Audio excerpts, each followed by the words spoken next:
कालचा रविवार हा धुळे जिल्ह्यासाठी आगवार ठरला।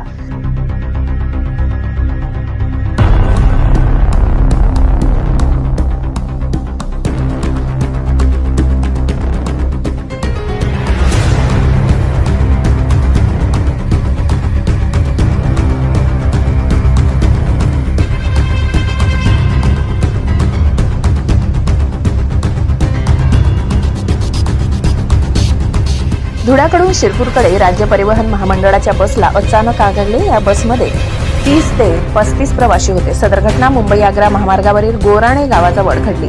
सुदैवाने यात कोणतीही जीवितहानी झाली नाही। दुसरी आग ही बडवानी बसला लागली। सेनवा बलसमुद आरटीओ चेक नाक्याजवळ बडवानी बसला आग लागली। सुदैवाने वेळीच बसमधील प्रवाशांना बाहेर काढण्यात आले। आग इतकी भयानक लागली होती की पाहण्यासाठी क्षणात गर्दी जमली। घटनेची माहिती मिळताच अग्निशमन दलाला पाचारण करण्यात आले।